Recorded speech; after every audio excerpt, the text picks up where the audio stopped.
The Comprehensive Environmental Response, Compensation and Liability Act, or CERCLA, also known as Superfund, was passed by Congress during December 1980. This law was intended to address contaminated areas due to the improper management of hazardous materials. The Love Canal debacle was a major driver for this law.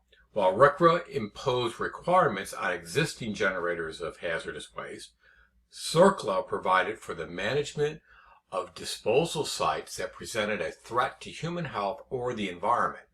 CERCLA was funded through a new tax on the chemical and petroleum industries and provided broad federal authority to respond directly to releases or threaten releases of hazardous substances that may endanger public health or the environment. $1.6 billion in taxes was collected in the initial 5 years, and the money went to a trust fund for cleaning up abandoned or uncontrolled hazardous waste sites. Under CERCLA, there are prohibitions and restrictions on closed and abandoned hazardous waste treatment and disposal sites. The EPA was granted authority to pursue parties responsible for contributing to contaminated sites. In essence, CERCLA provided for retroactive liability. That is, disposal practices that have been the norm or accepted but were now determined to threaten the environment or public health imposed responsibilities on those who contributed to contamination.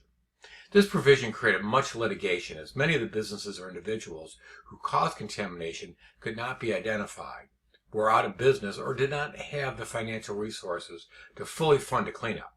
There was also a great deal of effort determining how much an entity contributed to a contaminated site. Again, there was a lot of legal wrangling as businesses attempted to limit the amount of financial resources they had to expend on remediation. Where a responsible party could not be identified or unable to fully contribute their portion to a cleanup, the taxes on chemicals and petroleum industries funded the cleanup. CERCLA authorized two kinds of response actions. Short-term removals, where action may be taken to address releases or threaten releases requiring prompt response.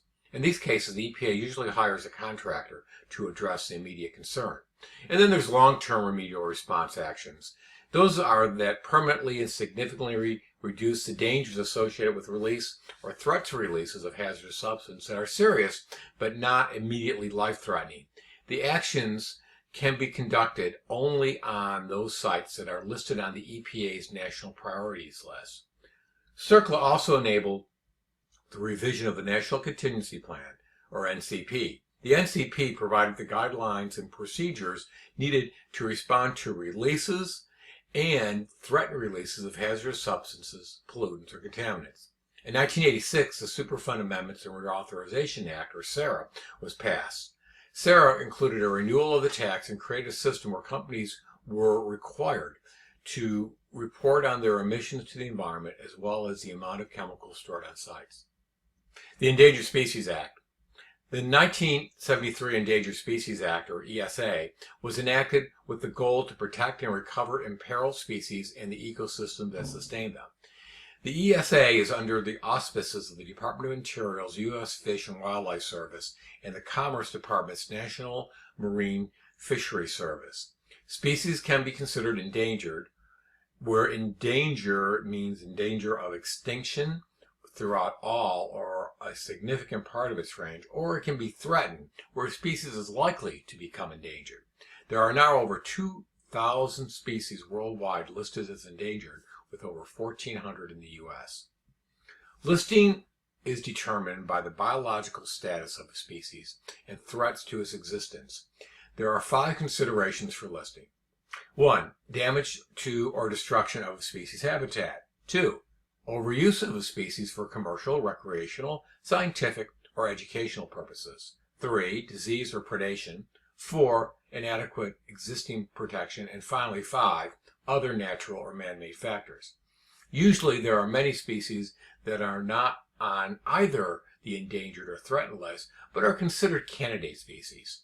They are not listed due to other priorities, but the U.S. Fish and Wildlife Service works with private entities, tribes, and private individuals to provide protection and hopefully avoid the species from having to be listed.